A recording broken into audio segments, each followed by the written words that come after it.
வார்த்தையினால பேசி மன உளைச்சலுக்கு ஆளாக்குனது வந்து திமுக பிரமுகர்கள் தான் அப்படின்னு வீடியோ வந்திருக்கு. அப்படின்னு எல்லா செய்திகளும் இப்ப போயிட்டு செய்திகளை விட்டுரு, பேசுனது வீடியோ போயும் பாரு, சும்மா கதையெல்லாம் விடக்கூடாது. இப்போ நிறைய பேசுன வீடியோ இருந்தா எடுத்து காட்டு, சும்மா அந்த கதையெல்லாம் விடக்கூடாது.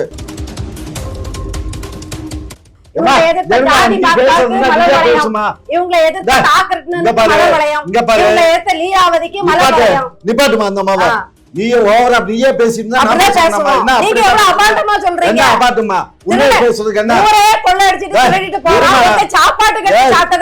சும்மா நீ வாய் பொத்து கொஞ்சம் நேரம் அமைதியாயிரு. 1952 வீடு வாங்கிட்டாரு, 1952 கார் வாங்கிட்டாரு. அவர் அப்ப கட்சியிலேயே அவர் பிரபலியம் கிடையாது. 49 தான் இந்த மரியாதையா பேசு, நீ ரொம்ப மரியாதை குறைவா யாரு சுடுகாட்டுல படுத்து கிடந்ததெல்லாம் எங்களுக்கு தெரியும். நாம் தமிழர் வந்தா இதை எப்படி தடுக்க போறீங்க? அதுக்குதான் கண்காணிப்பு கேமரா வைப்போம். உடனே தண்டனை கொடுப்போம். தூங்குறவங்கள நீங்க தூங்கிட்டு இருப்பீங்க, நாங்க செயல்படுவோம் சொல்றாரு. தண்டனை கொடுப்போம், விசாரிப்போம், உடனடியா நீக்குவோம், வீட்டுக்கு அனுப்புவோம். திட்டங்களை காட்டிலும் விஜய் அவர்களுக்கு சிறப்பா இருக்குன்னே சொல்லலாம். தமிழ்நாடு சிட்டிசன் பிரிவிலேஜ்னு ஒரு இருக்கு. அதே அண்ணனோட நீங்க சொல்றீங்க, அவர் சொல்றது, அவர் ஒரு நடிகர் என்ன போய் சொன்னாலும் கேட்காதீங்க. அதுவே அண்ணன் சீமானுடைய வரைவுல இருந்து காப்பி அடிச்சு அடிச்சா காப்பி சொல்லிருக்காரு. பேர் இருக்காங்க, அதுல பரவாயில்லங்கிறது நாம் தமிழர் கட்சி தான். திமுக தான் முதல் கொள்ளை, முதல் ஊழல் பெருச்சாளிகள், முதல் மோசமான அயோக்கியர்கள், இரண்டாவது அதிமுக, அப்புறம் காங்கிரஸ், அப்புறம் தாவேகா, பாஜக.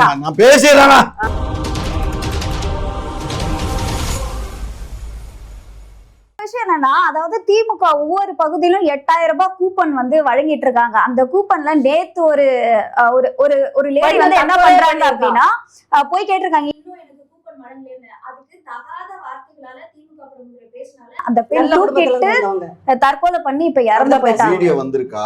வீடியோவே வந்துட்டு இருக்கு. கூப்பன் கொடுக்க ஆரம்பிச்சாங்களா? கொடுக்க பரிசாச்சி, தேர்தல் ஆணையம் பெட்டி கட்டியா பரிசிருக்கு. தேர்தல் ஆணையம் இப்ப அதை வந்து புடிங்கிட்டு இருக்காங்க. இந்த நேரத்துல நீங்க கூப்பன் கொடுக்க கூடாது அப்படின்னு சொல்லி பல பகுதிகள நேத்து கூட 1000 விளக்கு தொகுதியில ஏமா நீங்க பாரு, நான் 1000 விளக்கு தொகுதியில தான் நான் இருக்கேன். ஆமா, இவர் நுங்க பக்கத்துல இருப்பாரு, இங்க இருப்பாரு, அங்க இருப்பாரு. சுவாமி விவேகானந்தா அப்படியே ஸ்ப்ளிட் ஆயிருவாரு. எங்க தொகுதியில எனக்கு கொடுத்ததாக யாரும் என்கிட்ட சொல்லல சார். அதுக்குள்ள புடிச்சிட்டாங்க. இது வந்து தென் மாவட்டங்கள்லாம் கொடுக்கும்போது இப்போ ஒரு பெண் வந்து அநேகமா தற்கொலை பண்ணி இங்க பாரு, எதுக்கு அவ முடியெல்லாம் இழுத்து போட்டு அடிச்சிருக்காங்க அந்த பொண்ணு. ஆபாசமா பேசுனது கூட கிடையாது, முடிய பிடிச்சு இழுத்து போட்டு நடுரோட்ல இழுத்து அடிக்கவும் அது வெட்கப்பட்டு போய் பரப்புரைக்கு போகக்கூடியவங்க ஒரு வார்த்தை கேட்டாக்க முடிய போய் இழுத்து போட்டு அடிச்சுட்டா காவல்துறை சும்மா விட்டுருமா? காவல்துறை உடந்தை, காவல்துறையை வச்சுக்கிட்டே பணம் கொடுக்கறாங்க. அது ஏவல் துறை, அது மு.க. ஸ்டாலின் பாக்கெட்ல உட்கார்ந்து தூங்கிட்டு இருக்கு. இப்ப எல்லாம் தேர்தல் கமிஷனுடைய கண்ட்ரோல்ல இருக்கு. ஆனாலும் ஸ்டாலின் கட்சி தான் கேக்கும். காவல்துறை காவல்துறை தேர்தல் ஆணையம் எல்லாமே ஸ்டாலின் கட்சி தான் கேக்கும். ஆனா தகாத வார்த்தையினால பேசி மன உளைச்சலுக்கு ஆளாக்குனது வந்து திமுக பிரமுகர்கள் தான் அப்படின்னு வீடியோ வந்திருக்கு. அப்படின்னு எல்லா செய்திகளும் இப்ப போயிட்டு செய்திகளை விட்டுரு, பேசுன வீடியோ போயும் பாரு, சும்மா கதையெல்லாம் விடக்கூடாது. இப்போ நிறைய பேசுன வீடியோ இருந்தா எடுத்து காட்டு, சும்மா அந்த கதையெல்லாம் விடக்கூடாது. நிறைய வீடியோ இருக்குது, பிடிச்சு போட்டு கல்ல தூக்கி எறியறது, அடிக்கிறது, கொல்றதெல்லாம் இருக்கு. அதுக்கு என்ன பண்ணீங்க? அது கல்ல விட்டு அடிப்பான். அது உங்களை மாதிரி ஆளுகளை எல்லாம் முன்ன விட்டு உங்க மாதிரி திமுக அதிமுக ஓட ஓட விரட்டாம வச்சிருந்ததுனால நீங்க எல்லாம் உட்கார்ந்து அக்கனே பேசுறீங்க. ரொம்ப கொள்ளையர்களை விட்டோம்ல, அதனால வர்றவன இல்ல ரொம்ப ஓவரா தான் போறாரு ஜெபஸ்டின். அவருக்கு துணைக்கு போகக்கூடிய ஜெபஸ்டின் சொன்னா எங்களுக்கு எல்லாம் வலிக்க போறது இல்லம்மா, ஒண்ணும் வலிக்க போறது. அதனால உங்களுக்கு வலிக்காது. அவரை முஸ்லிம் பேரை வச்சு கூட சொல்லுங்க, எனக்கு வலிக்க போறது இல்ல. எனக்கு அண்ணன் சீமான் என்ன செயல்பாடு பண்ண போறாரு போதுமா, எதுவும் வலிக்காதுமா. அது திமுகக்கு, அது உதயநிதிக்கு, ஸ்டாலினுக்கு, கருணாநிதி குடும்பத்துக்கு. நாங்க தொழில் பண்றோம், சம்பாதிக்கிறோம். தொழிலே நீங்க மிரட்டி உருட்டி தானே பண்றீங்க. தொழில் பண்றதுக்கு யாது காசு? 50,000 1 லட்சம் சம்பளத்துல எப்படி இவ்வளவு பெரிய தொழில் எல்லாம் பண்ண முடியும்? இவங்க வாழ்ந்த காலத்துல யாரும் தொழில் பண்ணலையா? இவங்க மட்டும் தான் கருணாநிதி வாழ்ந்த காலத்துல யாருமே சிவாஜி கணேசன்ல இதே பணத்துல வாழலையா? அவங்க எல்லாம் ஏன் எப்படி பழகி பெருகல? அவங்களுக்கு ஏன் இப்படி கிளைகள் எல்லாம் முளைக்கல? அவங்க எல்லாம் ஏன் எவ்வளவு பெரிய பணக்கார பட்டியல வரல? போய் கேளு. ஏன்னா அவங்க வந்து நேர்மையா அவங்களுக்கு உண்டான சம்பளத்துல வாழ்ந்தாங்க, அதுல சொகுசா இருந்துகிட்டாங்க. இவங்க மிரட்டி உருட்டி கட்ட பஞ்சாயத்து பண்ணி கமிஷன் வாங்கி படைச்சவங்க. இல்லன்னா 5 வருஷத்துல 4 வருஷம் கோடியை உழுங்கிட்டு உட்கார்ந்துருப்பாங்களா? இன்னைக்கு மழை நீர் தேங்க தானே செய்யுது. மழை பெஞ்சா மழை பெஞ்சு சந்தோஷப்படுறதுக்குள்ள எங்க மிதந்துருமோன்னு பயப்பட வேண்டியதால இருக்குது. ஆமா ஆமா வீட்டுக்குள்ள உள்ள இவங்க பதுக்குன பணத்தை எல்லாம் மழை நீர் குழாய்க்குள்ள அடைப்பி வச்சிருப்பாங்க. அதனால தண்ணி பெருகிருச்சு. நீங்க வீட்டுல இருந்து இங்க வரணும்னா போட்ல வர்றீங்க, இல்லைன்னா போட்டு வாங்கி வச்ச கதை எல்லாம் தான் தெரியுமே. எல்லாரும் ரெடியா போட்டே வாங்கி வச்சிருந்தாங்க. போட்ல தானே வர்றீங்க. வாங்க வாங்க. மழை பெஞ்சான்னு தான் சொல்லுவோம். அதான் மழை பெஞ்சாலும் போட்ல வர்றீங்க. தவளை மூலையும் அணில் மூலையும் தான் இருக்கும். ஒண்ணும் பண்ண முடியாது. நீங்க மழை இல்லைன்னா கூட உங்களை மாதிரி எல்லாம் போட்ல தான் வருவீங்க. நாங்க பிளைட்ல வருவோம். பிளைட் சொன்ன மாதிரி பிளைட்ல வருவீங்க, ஹெலிகாப்டர். ஏன்னா அவ்வளவு காசுமா, எங்க இருந்துதான் அது தொண்டர்கள். இன்னொரு விஷயம்டா, நான் சின்ன பிள்ளையா இருக்கும் போதுதான் துண்டை இப்படி வச்சுக்கிட்டு தோல்ல போட்டு இப்படி இப்படி ஆட்டிக்கிட்டே வருவானுங்க. கால்னா அரைனா அந்த காலத்துல போடுவானுங்க. அது இந்த கம்யூனிஸ்ட்காரன் ஒரு டப்பாவை குலுக்கிக்கிட்டே வருவான். அவனுக்கு ஒரு கொடியை ஒண்ணு வச்சுக்குவான், ஒரு டப்பாவை குலுக்குவாங்க. அதுல காசு போடுவானுங்க. திமுக காரன் கருணாநிதினு ஒருத்தர் இருந்தாரு, அவர் பிச்சை எடுப்பாரு. இப்ப டப்பால ஓட்ட போட்டு கடை கடையா போய் பிச்சை எடுப்பாரு. போட்டோ காட்டட்டுமா? ஆமா, அந்த பிச்சை எடுத்த பிச்சைக்காரன் தான் இன்னைக்கு வந்து வக்கணையா ஆண்டுட்டு நாங்க பிச்சை எடுத்தோம்னா கட்சிக்காக இல்ல, சொந்த பணம். அப்படி பிச்சை எடுத்து சம்பாதிச்சா சொன்னாருல, பிசினஸ்னு. இதெல்லாம் அமைச்சர் பதவியில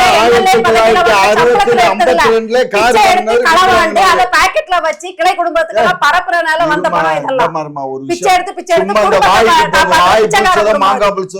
இதுல கனிமொழி வேற சொல்லுவாங்க, பரம்பரை எப்படி தெரியுமா, அவங்களை எதிர்த்தவர்களே நாங்க மலர் வளையம் வைப்போம். ஆமா, இவங்களை எதிர்த்து மலர் வளையம், இவங்களை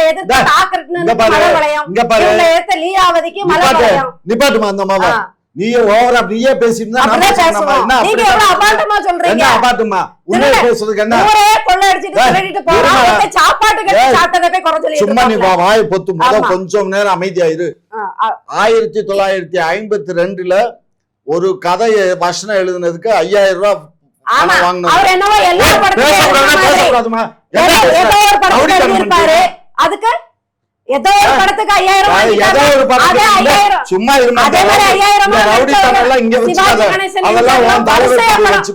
சும்மா சிவாஜி கணேசன் சொல்ல போறியா இல்ல? அந்த சிவாஜி கணேசன் எல்லாருமே வரிசையா படம் நடிச்சிட்டு இருந்தாங்க. இவர் ஏதோ 4 படத்துக்கோ 3 படத்துக்கோ 2 படத்துக்கோ கதை எழுதி வாங்கினவர். எல்லா படத்துக்கும் இவர் கதை இல்லையாமா? எல்லா படத்துக்கும் இவர் கதை நிப்பாட்டுமா, ஓவரா பேசாத. நீயே பேசணும்னா என்ன அர்த்தம்? நானும் பேசணும், நீ பேசணும். நான் பேசணும். என்ன பார்த்த நீ என்ன பார்த்த? சும்மா என்ன அபாண்டத்தை பார்த்த? 1952ல வீடு வாங்கிட்டாரு, 1952ல கார் வாங்கிட்டாரு. அவர் அப்ப கட்சியிலேயே அவர் பிரபலியம் கிடையாது. 49ல தான் இந்த மரியாதையா பேசு. நீ ரொம்ப மரியாதை குறைவா யாரு சுடுகாட்டுல படுத்து கிடந்ததெல்லாம் எங்களுக்கு தெரியும். சும்மா அந்த வேலையெல்லாம் வச்சுக்காத. இந்த மாதிரிதான் போய் கக்கூஸ்குள்ள போய் பார்த்து சும்மா இருமா. இவரும் சுடுகாட்டுல படுத்திருந்தாரு, அதனால தெரியும். ஆகையினால 1952ல இதே கோபாலபுரம் வீடை வாங்கிட்டாரு, கார் வாங்கிட்டாரு. அவர் ஏகப்பட்ட காசை அன்றைக்கு அவருக்கு கொலிச்சிட்டு தான் இருந்தது. அன்றைக்கு திராவிட முன்னேற்ற கழகத்துல இவரு, அதுக்காக ராமசாமின்னு ஒரு சினிமா நடிகர், அதுக்கப்புறம் பட்டுக்கோட்டை அழகிரி, NS கிருஷ்ண, எம்ஜிஆர். எம்ஜிஆர் கூட கொஞ்சம் பின்னாடி தான் வர்றாரு, சரிங்களா? இவங்க தான் அன்னைக்கு ஊத்தே கட்சியினுடைய வழி நடத்துறதுக்கு இவங்க தான் பொருளாதார உதவி. நாங்க பொதுக்கூட்டங்கள் போடுவாங்க, மாநாடு நாடு பொதுக்கூட்டங்கள்ல. அப்ப உண்டியெல்லாம் குலுக்க மாட்டோம், தோல்ல துண்டு போடுவோம். அந்த துண்டுல குலுக்கிட்டே போவாங்க. அவங்க அந்த செலவுக்கு காசு போடுவாங்க.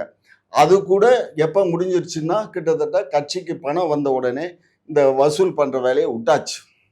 அதுக்கப்புறம் கிராமப்புறங்கள்ல எல்லாம் டிக்கெட் அடிப்பானுங்க. இந்த கூட்டத்துக்கு ஒரு இவ்வளவு காசு, கட்சி நண்பர்கள்லாம் 5 ரூபா 10 ரூபா டொனேஷன் கொடுக்குமாறு கேட்டுக்கொள்கிறோம். நாங்கள்லாம் அடிச்சு தான் வசூல் பண்ணோம். அதுவே தலைமை அப்புறம் தடை உத்தரவு போட்டுச்சு. ஏன்னா அது வசூல் பண்ணா அது கரெக்டா கணக்கு காட்டணும், கணக்கு காட்ட மாட்டாரு. அதனால அந்த பிரச்சனை அது எங்களுக்கு தெரியுமா, நாங்க கணக்கு காட்டுறோமா. அதனால அதுவும் நாங்க நிப்பாட்டிட்டோம். அப்ப தலைமை கழகமே பேச்சாளர்களை அனுப்பிச்சிரும். அவங்களுக்கு தேவையானது நாங்க ஒரு ரூம் போட்டு கொடுக்குறோம், அவ்வளவுதான். சாப்பாடு, ரூமு. தலைமை கழகம் பேச்சாளர் அனுப்பிச்சிடும். அவருக்கு போக்குவரத்தெல்லாம் அவங்க கொடுத்துருவாங்க. ஆகையினால எங்களுக்கு பணம் அன்றைக்கு இந்த மாதிரி இதெல்லாம் கிடையாது. ஏன்னா பெரிய பெரிய ஆட்கள் அன்றைக்கு நல்ல ஏமா பணத்துக்கு மதிப்பு இப்போதாம்மா பெருசா போய் மதிப்பு இல்லாம போச்சு. அந்த காலத்துல 5 ரூபாய் இருந்தாலே பெரிய பணம்.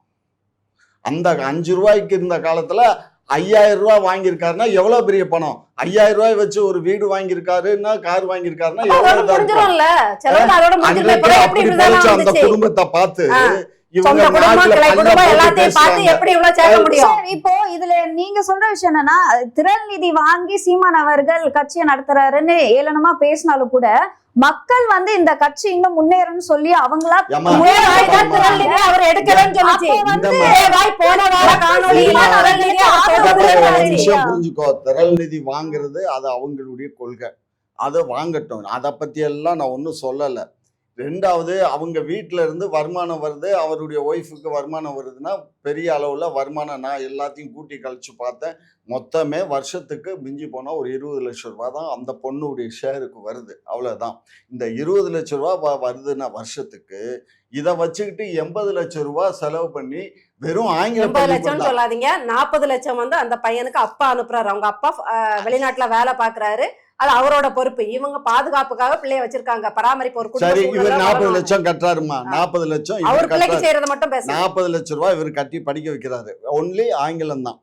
இந்த 40 லட்சம் ரூபாய் வருஷத்துக்கு இவர் கட்டுறதுக்கு ஒரு 12 மாசத்துக்கு, இது வந்து ஒன்லி 8 மாசம் தான் பள்ளிக்கூடம். இது 12 மாசத்துக்கு 1 லட்சம் ரூபாய் சம்பளம் கொடுத்தா நல்ல தமிழ்ல புலமை பெற்ற எத்தனையோ ஆசிரியர்கள் வந்து வீட்டுல வந்து உனக்கு பிள்ளைய படிக்க வச்சு தமிழ் சொல்லி கொடுத்து உனக்கு பண்ணி கொடுத்துட்டு போறதுக்கு எத்தனையோ பேர் இருக்காங்கல்ல.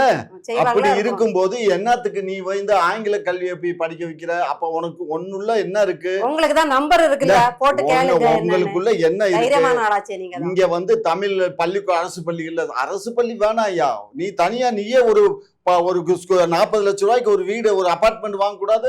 ஒரு அபார்ட்மெண்ட் வாங்கி நீயே ஒரு போர்டை மாட்டு, இங்க தமிழ் கற்றுக் கொடுக்கப்படும் போர்டை மாட்டு ரெகக்னைஸ் பண்ணி கொடுக்குறேன். 40 லட்சத்தோட அது முடிஞ்சிருமா? அதெல்லாம் வாங்கி எவ்வளவு பெரிய வேலை, அதுக்கப்புறம் எவ்வளவு சம்பளம் கொடுக்கணும், எவ்வளவு பணியாளர்கள் போடணும். 40 லட்சம் ஒரு ஆள் இல்லப்பா. 40 லட்சம் ரூபாய்னா ஒரு ஆள் இல்ல, ஒரு மிடில் ஸ்கூல் ஆரம்பிச்சிடலாம். 8th ஸ்டாண்டர்ட் கட்சி பணியை பார்க்கணுமா? இது உடனே ஐயா பூரா பொய் பொய் பொய். நான் பேச நிப்பாட்டின முன்னாடி பேசு. பொய்யிலே பிறந்து பொய்யிலே பிறந்தா பூரா பொய். அந்த அதாவது இருமா, கொஞ்சம் இருமா. ஆடு மாடு மேய்க்க விட்டுறலாம். அவங்களெல்லாம் அரசு பணி. ஆடு மாடு மேய்க்கிறவன் அரசு பணிக்கு வந்தான்னா, ஆடு மாடு மேய்க்கிறவன் பூரா அரசு பணி ஆயிட்டானா, படிப்பு வரலன்னா வாங்க அப்படின்னு படிப்பு வராதுமா. நாட்டுல இன்னைக்கு ஆடு மாடு மேய்க்கிறதுக்கு இப்ப எல்லாத்தையும் அரசு பணி ஆக்கிட்டா இவர் எங்க இருந்து சம்பளம் கொடுப்பாரு?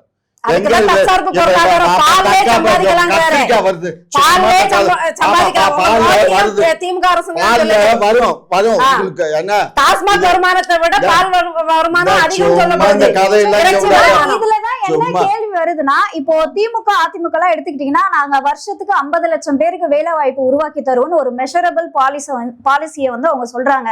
சீமான் அவர்கள் இதுவரைக்கும் வந்து இத்தனை லட்சம் பேருக்கு நாங்க வேலை வாய்ப்பு வந்து கொடுப்போம், இவ்வளவு மாணவர்களுக்கு நாங்க வந்து பள்ளிக்கூடங்களை கட்டி எல்லாருக்கும் வாய்ப்பு இருக்குன்னு சொல்றாரு. அவர் சொல்ற திட்டத்துல அப்படி போய் சொல்ல வேண்டிய அவசியம் இல்ல. அவர் சொல்ற திட்டத்துல எல்லாருக்கும் நீங்க வரைவை படிச்சாலே புரியும். எல்லாருக்குமான வேலை அங்க இருக்கு.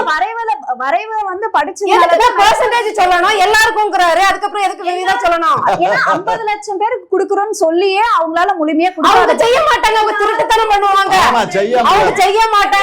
அம்மா, அவங்க ஒரு வேலைக்கே அரசு வேலைக்கே கோடிக்கணக்குல லஞ்சம் வாங்குறவங்க எப்படிமா செய்வாங்க? அவங்க போய் சொல்லி பதவிக்கு வரவங்க. ஒருவேளை ஆட்சிக்கு வந்துட்டாலுமே நீங்க அனைவருக்கும் கொடுக்கறேன்னு சொன்னதை எங்களால வந்து அதை ஏத்துக்கவே முடியல. அனைவருக்கும் அரசு வேலை அப்படின்றது அதிமுக தாவேக பைக் தரேன்னு சொல்லிட்டா உங்களால நம்ப முடியுது. அவங்க வந்து ஒரு பொருளாதாரத்தை பத்தி பேசுறாரு. இவர் கண்டுபிடிச்ச பொருளாதாரம் இல்ல, மாமேதைகள் சொன்ன பொருளாதாரத்தை அடிப்படையா வச்சு சொல்றாரு. கிளியரா நீங்க எக்ஸ்பிளைன் பண்ணணும். நீங்க வரைவு படிக்கணும். வெறும் ஆடு மாடுகளை மட்டும் குறிப்பிடக்கூடாது. அவ்வளவுதான் நீங்க பாத்திருக்கீங்க. அவ்வளவு பக்கம் இருக்கு. எப்படி ஈர்க்க போறீங்க? முதலீடுகளை ஈர்க்க வேண்டியதுல நாமளே பண்ணும் போது அது ஆட்டோமேட்டிக்கா நடக்கும். இண்டஸ்ட்ரி நீங்க வந்து உருவாக்க போறீங்க. அப்போ இவங்க எல்லாம் கடன் வாங்கியிருக்காங்க லட்சம் கோடி கணக்குல. அவங்க ஒரு மெஷர்மெண்ட் சொல்லிருக்காங்க. நீங்க மெஷர்மெண்டே சொல்லல. நாங்க இத்தனை இண்டஸ்ட்ரி இல்ல. ஏன்னா அனைவருக்குமான வேலை இருக்கு. ஏமா உங்க ஏரியால போதுமான தொழிற்சாலைகள் வந்துன்னா அந்த தொழிற்சாலைகளுக்கு ஏதேசம் எல்லாரும் ஆடு மாடுக்கு கூட நீங்க வந்து அந்த மாதிரி வந்து ஆடு மாடு மட்டும் சொல்லாதீங்க. நிறுவனங்கள் உருவாக்குறாங்க. எத்தனை நிறுவனங்கள் நீங்க மணலுக்கும் செங்கலுக்கும் பதிலா சணல் நார்லயே நம்ம வந்து அந்த கட்டிகள் தயாரிக்கலாம் கண்டுபிடிச்சிருக்கோம். அந்த மெஷர்மெண்ட் தான் கேக்குறோம். இந்த சணல் நார்ல வந்து நாங்க ஒரு நிறுவனத்தை உருவாக்க போறோம்னா எத்தனை நிறுவனம் உருவாக்க கிடையாதுமா. எல்லாத்தையும் ஆரம்பிக்கும் போது எல்லாருக்கும் சொல்லியாச்சு. நீங்க வந்து எல்லாத்தையும் பயிரிடுவோம். நம்ம பண்ணணும். கால்குலேஷன் யதார்த்தமா நீங்க சொல்லணும். கால்குலேஷன் உருவாக்க முடியும். இவ்வளவு பேருக்கு வேலை வாய்ப்பு அதனால கிடைக்கும்னு எல்லாருக்கும் சொல்லியாச்சு. இதுல கால்குலேஷனே கிடையாது. எல்லாருக்கும் கிடைக்கும். ஏன்னா 75 பாட்டி கூட சும்மா இருக்க வேண்டியதுல பண ஓலையில டப்பா பண்ணலாம். வேலை வாய்ப்பு உங்களால உருவாக்க முடியும். என்னென்ன 100 நாள் வேலை திட்டத்துக்கு போறதுக்கு அத்தனை பாட்டிங்க இருக்காங்கன்னா அண்ணன் சொல்ல தொழிற்சாலையில பக்கத்திலே வந்து உட்கார்ந்துகிட்டு செய்யற வேலைகள் இருக்கு. அந்த கருப்பட்டியை அடுக்கிறதுக்கு தொழிற்சாலைகளை எத்தனை உருவாக்க போறீங்க? இது மூலியமா தமிழகத்துக்கு எத்தனை பெண்களுக்கு வேலை வாய்ப்பு தெரியுது? யாரும் வரைவ படிக்கல. ஒவ்வொரு சிற்றூர்கள்லயும் அதுக்கேத்த சின்னதா இல்லாம வெறும் ஆஸ்பெக்டஸ் சீட்லயே நான் தொழிற்சாலை மருத்துவமனையை சிறப்பாக்கும்னு சொல்றீங்க. சோ எந்தெந்த பகுதிகள்ல முதல்ல சிறப்பாக்குறீங்கன்னு சொல்லணும் இல்லையா? நீங்க வரைவு பாக்கலையா? நான் இப்ப எடுத்து பக்கம் பக்கமா காட்டுவேன். அப்புறம் மூஞ்சி எங்க வைப்பீங்க? நீங்க பார்க்காமலே சொல்லக்கூடாது. ஒவ்வொரு 10,000 நபர்களுக்கு ஒரு ஆரம்ப சுகாதார நிலையம். அதுக்கப்புறம் அதை விட 10,000 மருத்துவமனைகள் புதுசா கட்டுவீங்களா? 10,000க்கு 1. அப்ப எப்படி 10,000 நீங்க சொல்லுவீங்க? அந்த 10,000 பேர் வாசிக்கிற ஒரு ஊர்ல ஒரு சுகாதார நிலையம் இருக்கா இல்லையா? இப்ப கம்மியா இருக்குது. கம்மியா இருக்குன்னு கம்மியா தான் இருக்கு. இப்ப இருக்கிறது 30,000க்கு ஒரு ஆரம்ப சுகாதாரம். 10,000க்கு 1 அதெல்லாம் ஒண்ணு கிடையாது. அதாவது சிறப்பு மருத்துவமனைகள் அறுவை சிகிச்சை எல்லாம் செய்யற மாதிரி மருத்துவமனைகள். நாங்க ஆட்சிக்கு வந்தா புதிதா ஒரு 100 மருத்துவமனைகள் கட்டுவோம் இந்த இடத்துல. ஏன் சொல்லணும்னா இதெல்லாம் இப்படி மேஜிக் இல்ல. ஒண்ணு ஒண்ணா தெரியுது. செய்வேங்கிறதுக்கு தான் அதை சொல்றாரு. இவ்வளவு கனவு இருக்கு. மக்கள் எப்பவுமே நீங்க என்ன புதுசா கொண்டு வரீங்கன்னு புதுசா அப்ப எத்தனை கொண்டு வர போறீங்க? எத்தனை சொல்ல முடியாதுல. நீங்க கேக்குறது முட்டாள்தனம். வாயில மருத்துவமனைகளை நீங்க வந்து சில பூசி நாங்க கொண்டு வந்து நீங்க போய் சொல்லலாம். தெரியும்ல, அது பார்த்தா தெரியாதா? இருக்கிற ஆரம்ப சுகாதார நிலையங்கள் கண்ணுக்கு தெரியுமா? நீங்க பஞ்சாயத்துல இருந்து இருக்கு.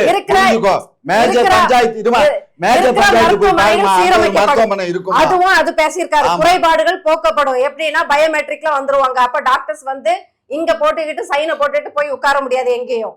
அடுத்தது சுத்த சுகாதாரம் மேம்படும் அப்படின்னு சொல்றாங்க. இத சீரமைப்பேன், புதுசா மருத்துவமனைகள் நான் கட்டுவேன் அப்படின்னு சொல்றாங்க. 1 by 1 அவர் செய்ய முடியும். பொதுவா இல்ல, அவர் ஆணித்தரமா சொல்றாரு. நம்ம பொருளாதாரத்துல சிறந்து விளங்கும் போது தானா நீங்க எதுக்கோ கடன் வாங்குறீங்க, நான் இதுக்கு கடன் வாங்குவேங்கிறாரு. 4 லட்சத்துக்கு எடப்பாடியும் கேட்டாலும் கொடுப்பாங்க.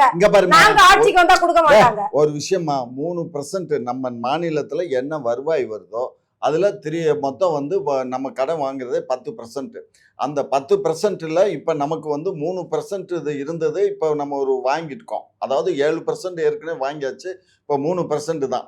இவங்க ஆட்சிக்கு வரும்போது எத்தனை % நம்ம வாங்கலான்னு கணக்கு இருக்கோ அதுதான் ரிசர்வ் பேங்க் நமக்கு அனுமதி கொடுக்கும். அப்ப இவங்க சொல்ற கணக்குப்படி பார்த்தா எல்லாத்தையும் கட்டுறதுக்கு 1 லட்சம் ரூபாயோ 2 லட்சம் ரூபாயோ 2 லட்சம் கோடியோ வாங்கி இவ்வளவு பண்ண முடியாது. புரியுதா? இத வாத்தியார் சம்பளம் போடுறதே 40% வாத்தியார் சம்பளம் போடுறது. அத செயல்படுத்த ஆரம்பிக்கும் போதே இப்போ ஒருத்தன் கடை வந்து அப்படி பெரிய பணக்காரன் என்ன செய்வான்? 100% எல்லா ஃபெசிலிட்டியோடையும் ஒரு கடையை ஆரம்பிப்பான். ஆனா கொஞ்சமா ஆரம்பிக்கிறவன் என்ன செய்வான்? கொஞ்சமா ஆரம்பிப்பான். அப்புறம் அதுல வரக்கூடிய காசுல திருப்பி மேம்படுத்துவான். அதுல வர்ற காசுல திருப்பி மேம்படுத்துவான். அப்படிதான் மேம்படுத்த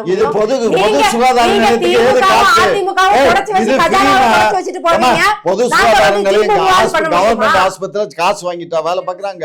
ஒரு டாக்டருக்கு சம்பளம் இன்னைக்கு 2 லட்சம் ரூபாய். அவர் பெரிய டாக்டர் காசு கொடுக்கணும். அந்த சீட்டு மருந்து சீட்டு மூவ் ஆகணும்னா காசு கொடுக்கணும். எக்ஸ்ரேக்கு காசு கொடுக்கணும். எம்ஆர் ஸ்கேனுக்கு காசு கொடுக்கணும். எம்ஆர்ஐ அவரை பாக்குறதுக்கு மட்டும் தான் ஃப்ரீ. சும்மா இருக்குமா? அதுக்கே வந்து அந்த பியூன் என்ன செய்வான், அந்த செவிலி இந்த ஆயா இல்ல பியூன் இருப்பாங்க இல்லையா, சீட்டு அடியில அடியில வச்சு அப்ப கேட்பாங்க. நீங்க நாம் தமிழர் வந்தா இதை எப்படி தடுக்க போறீங்க? அதுக்குதான் கண்காணிப்பு கேமரா வைப்போம், உடனே தண்டனை கொடுப்போம். கேமரா ஆல்ரெடி இருக்கு. தூங்குறவங்கள நீங்க தூங்கிட்டு இருப்பீங்க, நாங்க செயல்படுவோம்னு சொல்றாரு. தண்டனை கொடுப்போம், விசாரிப்போம், உடனடியா நீக்குவோம், வீட்டுக்கு அனுப்புவோம். திட்டங்களை காட்டிலும் விஜய் அவர்களுக்கு சிறப்பா இருக்குன்னே சொல்லலாம். தமிழ்நாடு சிட்டிசன் பிரிவிலேஜ்னு ஒரு இருக்கு. அதே எங்க அண்ணனோட அது வந்து ஆல்ரெடி அதுதான் நீங்க சொல்றீங்க. அவர் சொல்றது, அவர் ஒரு நடிகர், என்ன போய் சொன்னாலும் கேட்காதீங்க. அதுவே அண்ணன் சீமானுடைய வரைவுல இருந்து காப்பி அடிச்சு அடிச்சா காப்பி அவர்கள் சொல்லல சொல்லிருக்காரு. ஏமா வரைவை பாருங்கம்மா, முத்தாய்ப்பா சொல்ல வேண்டியதா சொல்ல முடியும், மத்தபடி எல்லாம் வரைவுல இருக்குது. பிறந்த குழந்தையில இருந்து அவங்களுக்கு ஒரு மருத்துவ அட்டை போட்டுருவோம், அதுல அவங்களுடைய எல்லா தகவலும் இருக்கும். அவருடைய இறுதி நாட்கள் வரைக்கும் அந்த ஒரு அட்டை அவருக்கு பேசும் அப்படின்னு அவர் சொல்லியிருக்காரு. அததான் எடுத்து சொல்றாரு. நீங்க தனியார் மருத்துவமே இலவசம் ஆச்சு, தரம் தரம் தாழ்த்தி. அதாவது நீங்க தனியாருக்கு மருத்துவம் மட்டும் இல்ல, அவர் சொல்ற விதமே வந்து வேற, நீங்க சொல்ற விதம் வந்து வேற. அவர் வந்து என்ன சொல்றாருன்னா, இந்த மாதிரி வந்து சிட்டிசன் பிரிவிலேஜ்னு ஒரு கார்டு வந்து நாங்க கொடுத்துருவோம். இப்போ அவங்களுக்கு ஸ்காலர்ஷிப் தேவைப்பட்டதுன்னா ஆல்ரெடி எல்லா டீடைல்ஸுமே இருக்கும். அவங்க என்ன மார்க் எடுத்திருக்காங்க, ஸ்கூல் டீடைல்ஸ், மருத்துவத்துக்கு சொல்லியிருக்காரு. கல்வி, ஒரு குழந்தைய வந்து பள்ளிக்கூடத்துல சேர்க்கும் போதே நீங்க சொல்ற இந்த டீடைல்ஸ் எல்லாம் அந்த அட்டையில சேர்க்கப்படும். அப்போ ஒரு குடும்பத்தின் அத்தனை தகவலும், ஒரு தனி மனிதனின் பின்னணி என்ன, அவனுக்கு என்ன தேவைகள்ங்கிறது எல்லாமே அந்த அட்டைக்குள்ள வந்துடும். எல்லாம் கணினி மயமாக்கப்படும். ஒரு பிள்ளையோட பேரு அட்ரஸ் போட்டாலே அவனுக்கு என்னென்ன சிக்கல், அவனுக்கு மருத்துவ இது என்ன, அவனுடைய தேவை என்ன, எல்லாமே வந்துடும். இதை நான் பண்ணி கொடுத்துருவேன் தான் அண்ணன் சீரல் சொல்றாரு. ஆக்சுவலா இது கொண்டு வந்ததே அண்ணன் சீமான பார்த்து காப்பி அடிச்சதுதான்.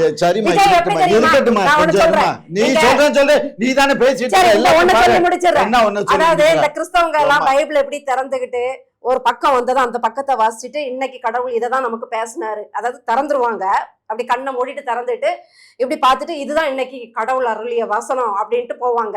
அது மாதிரி விஜய் நாம் தமிழர் ஆட்சி வரைவை இப்படி எடுத்துட்டு அன்னைக்கு அந்த வரைவுல அந்த பக்கத்துல என்ன வருதோ, இதுதான் இன்னைக்கு நாம வந்து தேர்தல் அறிக்கையா கொடுக்க போறக்கூடிய முத்தாய்ப்பான ஒரு வாசகம் அப்படின்னு அதை எடுத்துட்டு அதுக்கு பேரை மாத்தி இங்க கருத்து செறிவோட நாங்க படைச்சத பேரை மாத்தி போடுறதா விஜயோட வேலை. இந்த விஷயங்கள் உங்களோடதுன்னு சொல்றீங்க. எந்த ஒரு பிரச்சனையிலும் இந்த மாதிரி பேசாம வந்து நாங்க பேசுறோம், நீங்க கேட்கல.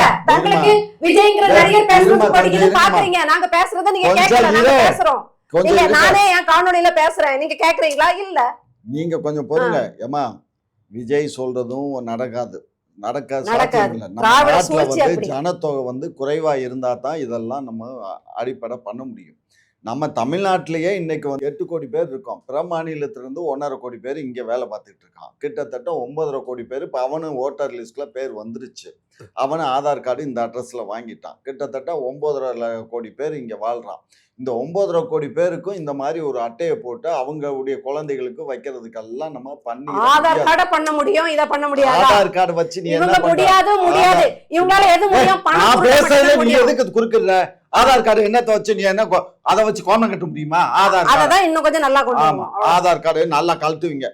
இதெல்லாம் வந்து ஆதார் கார்டு யாருமா கொண்டு வந்தா? ஒன்றிய அரசு கொண்டு வந்திருக்கு. ஒன்றிய அரசு எதுக்கு ஆதார் கார்டு உபயோகப்படுத்தலான்னு அவங்க சில வரைமுறைகள் இருக்கு. அந்த வரைமுறைகள் வந்து வச்சு தான் நம்ம அந்த ஆதார் கார்டை பண்ணிட்டு இருக்கோம். இப்போ ஓட்டர் லிஸ்ட்ல நம்ம பேரை சேர்க்கணும் அப்படிங்கிறதுக்காக இப்போ நம்ம புதுசாக மறுபடியும் எல்லாரும் ஓட்டர் லிஸ்ட்ல சேர்த்துருக்கோம். இவ்வளோ ஜனத்தொகை இருக்கக்கூடிய இந்த நாட்டில் சின்ன நாடாக இருந்தால் இது மாதிரி ஒவ்வொரு குழந்தை பிறந்த உடனே ஹாஸ்பிட்டல்லையே ஒரு இது போடுவான். இப்போ நீங்கள் வந்து என் பேரன் பேத்தி வந்து சுந்தரம் ஹாஸ்பிட்டல் அண்ணா நகரில் பிறந்தாங்க.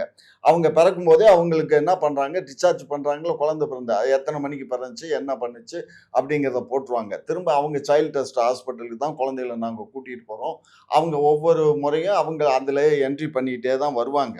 புரியுதுங்களா? ட்ரீட்மெண்ட்டுக்கு இது மாதிரி ட்ரீட்மெண்ட்டுக்கு பண்ணிட்டு அவங்க குடும்பத்தினுடைய வருவாயும் பண்ணிட்டு இதுக்கெல்லாம் மொத்தத்துக்கு வந்து குடும்பத்துக்கு வருமானம் வேணும். வருமானத்துக்கு வழிவகுத்தா தானே நம்ம வேலை பண்ண முடியும்.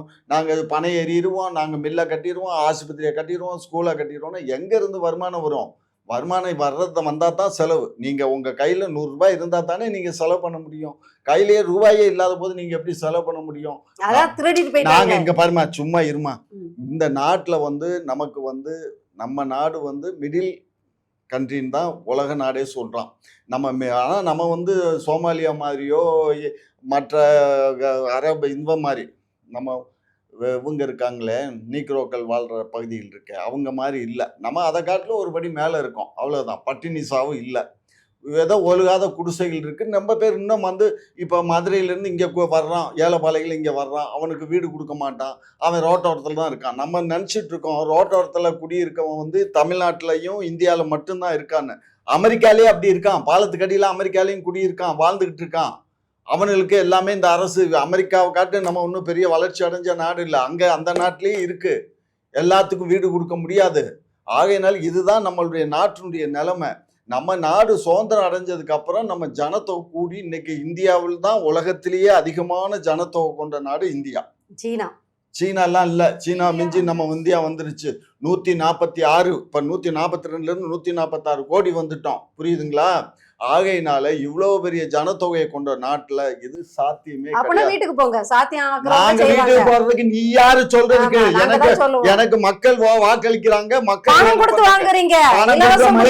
அதை பத்தி இதுக்கெல்லாம் பணம் வேணும், இதெல்லாம் செய்யறதுக்கு பணம் இல்லன்னு. ஆனா 8000 கூப்பன் கொடுக்கறதுக்கு பணம் இருக்குது, 5000 கோடை காலத்துக்கு சேர்த்து போடுறதுக்கு பணம் இருக்குது, 1000 ஒரு வீட்டுக்கு 3000 கொடுக்கறதுக்கு இருக்குது, அவர் வந்தா 10,000 கொடுக்கறதுக்கு இருக்கு, இலவசமா லேப்டாப் எல்லாம் கொடுக்கறதுக்கு இருக்கு, அது கொடுக்கறதுக்கு இது கொடுக்கறதுக்கு இருக்கு, ஓட்டை வாங்குறதுக்கு இப்ப 4000 3000 கொடுக்கறதுக்கு இருக்கு. இதுக்கெல்லாம் காசு இருக்கு. ஆனா நாங்க நல்ல தரமா செய்வோங்கிறதுக்கு மட்டும் காசு வராதா? உங்களுக்கு எப்படி காசு வருது? இவங்களுக்கு பொறாமை என்னன்னா, அடாடாடா இவங்க என்னடா அப்படி இவ்வளவு சொத்து சேர்த்து. ஆமா, பொறாமை இல்ல, 75 ஆண்டு காலமா தொழில் பண்ணிருக்காங்க, தொழில் பண்றதுக்கே கொள்ள காசு தான். எல்லாத்தையும் தான் கொள்ளையடிச்சோம், உங்களுக்கு கொலைதான் பண்ண போறேன் இப்ப. ஆமா, இங்க இருந்து வெளியில போக முடியாது, உங்க மாப்பிள்ளைக்கு தகவல் கொடுத்துரு, இந்த மாதிரி சார் வந்து கொல்ல போறாரு. ஆகையினால இவங்களுடைய பொய் புரட்டு எல்லாமே. சீமானும் பொய், விஜய் பொய், இந்த அதே மாதிரி எடப்பாடி பழனிசாமி அதுக்கு மேல எடப்பாடி பழனிசாமி இவங்க மிகப்பெரிய பொய்யர்கள். இந்த 3 பொய்யர்களும் இத காட்டிலும் 4வது ஒரு பொய்யர் இருக்காரு, யார் தெரியுமா? இந்த நாட்டினுடைய பாரத பிரதமர் இருக்காரு, அமித்ஷா எல்லாம் இருக்காங்கல்ல, அவங்க மிகப்பெரிய பொய்யர். திமுகவின் மறைமுக காதலி அப்படி எல்லாம் சொல்லாதீங்க. இந்த பொய்யர்களுடைய நம்பாதீங்க மக்களே. இந்த பொய்யர்களுடைய திமுக. ஆமா பாருங்க, பிதான்னு வருதுன்னா யாரு? அந்த கிறிஸ்துவ வார்த்தை தான் பிதாங்கிற. ஆகையினால இவங்களுக்கு எல்லாமே வந்து அடக்கம் வந்து இவங்க தான். இவங்க சம்பாதிக்கிறதுக்கு தான் கட்சி ஆரம்பிச்சிருக்கான். விஜய் வந்து கிட்டத்தட்ட இப்ப நான் ஒரு விஷயம் சொல்றேன். இந்த படம் ஒண்ணு ரிலீஸ் ஆச்சு இல்ல, விஜய் இந்த படத்துக்கு ஏதாவது கண்டனம் தெரிவிச்சிருக்காரா? அதுதான் இன்னொரு படம் நடிச்சு கொடுக்கறேன்னு சொல்றாரு. சும்மா இருமா, இன்னொரு இந்த படத்தை ரிலீஸ் பண்ணது எப்படி?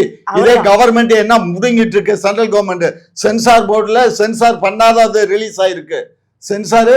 சென்சார் போர்டு ரிலீஸ் ஆகாம ஒரு படத்தை வந்து இந்த நாட்டுல ரிலீஸ் பண்றான்னா அப்ப ஒன்றிய அரசு அதை எதிர்த்து மாநில அரசு கேள்வி கேட்டிருக்கணும். கேட்கிறேன், அவர் கேட்டாரு எங்க தலைவர். அதெல்லாம் நாங்க பேசி இருமா, கரெக்டா இங்க பாரு. ஒன்றிய அரசு சென்சார் போர்டு இருக்கு, அந்த சென்சார் போர்டு அனுமதி இல்லாம படத்தை ரிலீஸ் பண்ணியிருக்கான். சென்சார்ல கட் ஆகாத பொசிஷன் பூரா வந்திருக்கு. சென்சார் போர்டுடைய அந்த எம்பலம் இல்லாத ஒரு படம் ரிலீஸ் ஆயிருக்குன்னா இது யார் நடவடிக்கை எடுக்கணும்? ஒன்றிய அரசு தானே நடவடிக்கை எடுக்கணும். ஒன்றிய அரசு இதுவரை ஏன் நடவடிக்கை எடுக்கல? 2வது, இந்த படத்துல 200 ரூபாய் சம்பளம், 200 கோடி சம்பளம் வாங்கி உச்சபட்ச நடிகர் நான் 1000 கோடி வாங்கிட்டு இருந்ததை விட்டுட்டு வந்தேன்னு சொன்னாரு அந்த தம்பி. அவர் ஏன் இதை பத்தி பண்ணல? இன்னொரு படம் நடிச்சு கொடுக்கறதுங்கிறது வேற, அதெல்லாம் விட்டுடுங்க. இது இன்னைக்கு உள்ள பொசிஷன் என்ன? 200 கோடி நீ வாங்கிட்டே இல்ல. இதனால தென்னிந்திய சினிமா பாதிக்கப்பட்டிருக்குன்னு மாநில அரசே மத்திய அரசு கிட்ட பேசல. இந்தமா இது கண்டனம் தெரிவிக்கணுமா? வந்து இது ஒன்றிய அரசு உடனடியா இதை கண்டுபிடிச்சு அவங்களை கைது பண்ண. இதெல்லாம் வந்து இன்னைக்கு நம்ம தமிழ்நாட்டிலேயே வந்து கண்டுபிடிக்கணும்னா கண்டுபிடிச்சிருவாங்க. ஏன்னு கேட்டீங்கன்னா இங்க வந்து அந்த இது வச்சிருக்காங்க, அந்த காவல்துறை இருக்க. அதான் சைபர் கிரைம்னு ஒண்ணு இருக்கு, கண்டுபிடிச்சிருவாங்க. இப்ப கோயம்புத்தூர்ல எவனோ ஒருத்தனை அவன் பார்த்துக்கிட்டு இருந்தான் போல இருக்கு, இல்லை வெளியில் அனுப்பிச்சானா அது எனக்கு தெரியாது. ஒரு 6 பேர்த்த கோயம்புத்தூரில் கைது பண்ணியிருக்காங்க. இது கோயம்புத்தூரில் இது பண்ணலை. இந்த படம் ரிலீஸ் ஆனது முழுக்க அவன் ப்ரொடியூசர் தான் ரிலீஸ் பண்ணியிருக்கான். எனக்கு கிடைச்ச தகவல் என்னன்னா, புரொடியூசருக்கு எவ்வளோ பணம் இது ஆச்சு அப்படிங்கிறத கால்குலேட் பண்ணி ஒன்றிய அரசும் விஜயும் சேர்ந்து அந்த ஆளுக்கு பணத்தை செட்டில் பண்ணி, இந்த பணத்தை தேர்தலுக்கு பின்னாடி தான் ரிலீஸ் பண்ணும், கோர்ட்டில் நடக்கும். அதனால உடனடியாக ரிலீஸ் பண்ணால் நமக்கு வந்து வாக்கு விழும் அப்படிங்கிற எண்ணத்தில் பிஜேபியும் விஜயும் சேர்ந்து பண்ணின வேலை தான் இது. இது விஜய்க்கு தெரியாமல் இந்த படம் ரிலீஸ் ஆகவே இல்லை. கடவுள் சத்தியமாக நான் சொல்கிறேன், விஜயினுடைய உத்தரவின் பேரில் தான் இந்த படத்தையே ரிலீஸ் பண்ணியிருக்கான். புரியுதுங்களா? ஆகையினால இது எல்லாமே மோசடியினுடைய மொத்த உருவங்கள் தான் இந்த கட்சிகள் எல்லாம். இந்த கட்சிகள் இதுவரை இல்லாததை யாரும் ஒன்றும் செஞ்சிட முடியாது. இப்போ ஏற்கனவே அதிமுக பண்ணுச்சு, காங்கிரஸ் பண்ணுச்சு, அதிமுக பண்ணுச்சு, எம்ஜிஆர் ஊழல் ஒழிப்புன்னு வந்தார், ஜெயலலிதா ஊழல் ஒழிப்புன்னு வந்தார், கருணாநிதி வந்தார், அண்ணா வந்தார், ஸ்டாலின் வந்தாரு, எல்லாம் வருவாங்க. ஊழல் பண்றது நீங்களா இருந்தா நீங்க எப்படி ஒழிப்பீங்க? இருமா, ஊழல்ங்கிறது என்னம்மா? ஊழல்ங்கிறது இந்த நாட்டுல வந்து ஊழல்ங்கிறது வரையறுக்கப்பட்டு போச்சு. நாங்களா ஊழல்ல வந்து நாங்க யாரும் தண்டனை அனுபவிச்சு எங்களுடைய முதலமைச்சர் 4 ஆண்டு காலம் குற்றவாளி சிறைக்கு போனோம். நாங்க நீதிபதிக்கே பெட்டி கொடுத்துருவோமே. நாங்க சிறைக்கு போனோமா? இந்த பாருங்க, இதெல்லாம் ஊழல் பண்ணக்கூடிய விஞ்ஞான யூனியன் அதை கண்டுபிடி நீயே.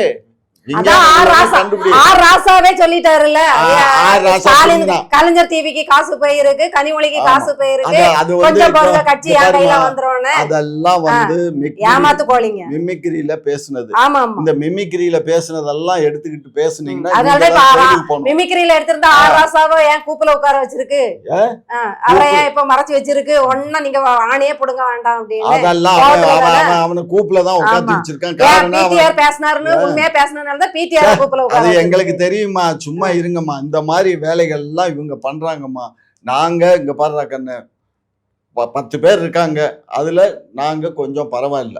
நான் வந்து முழுசா 10 பேர் இருக்காங்க, அதுல பரவாயில்லங்கிறது நாம் தமிழர் கட்சி தான். ஆமா, திமுக முதல் கொள்ளை, முதல் ஊழல் பெருச்சாளிகள், முதல் மோசமான காங்கிரஸ், அப்புறம் தாவேகா, நான் பேசுறேன். சும்மா இருமா, கத்த விடாத. அதாவது நான் ஒரே ஒரு விஷயம், இந்த கட்சிகள்ல அரசியல் கட்சியில் இங்க இருக்கக்கூடிய 22 அரசியல் கட்சிகள் இருக்கு. இதுல திராவிட முன்னேற்ற கட்சி தான், திராவிட முன்னேற்ற கழகம் தான் வந்து இன்றைக்கு மக்களை பேணி காக்கக்கூடிய ஒரு அரசு. இருமா, கொஞ்சம் இருமா. மக்கள் எல்லாம் திராவிட முன்னேற்ற கழகத்துக்கு பணம் கொடுக்குறீங்க, இந்த நம்பிக்கையில செயல்பட வேண்டிய காணொளி இருக்கு, எங்க மக்கள் தானே படிக்கிறாங்க. இதை விட என்ன ஆச்சு? உங்க மக்கள் எல்லாம் துணையோட. ஆமா, இவனுக்கு ரொம்ப யோக்கியமா பேசுது. மணல் அள்ளிட்டு போனான்னு வச்சுக்கோ, அவன் ஏற்கனவே மணலுக்கு ஒரு யூனிட்டுக்கு 200 ரூபா மேனிக்கு 4 யூனிட் கொண்டு போனா அதுக்கு 400 ரூபா பணத்தை கட்டி தான் வாங்கிட்டு போவான். அதை போய் பிடிச்சிக்கிட்டு நீ வந்து திருட்டுது, மணல இறக்கு இல்லையா, ஒரு 5000 கொடு. சேட்டலைட்டே சொல்லிடுச்சு, நீங்க பொய்யா சொல்லாதீங்க. சேட்டலைட்டே சொல்லிடுச்சு அளவுக்கு மிஞ்ச மணல் அள்ளி இருக்கீங்கன்னு. அப்புறம் அங்க பொங்காட்டம் ஆட போய் தானே அளவுக்கு மிஞ்சி போகுது.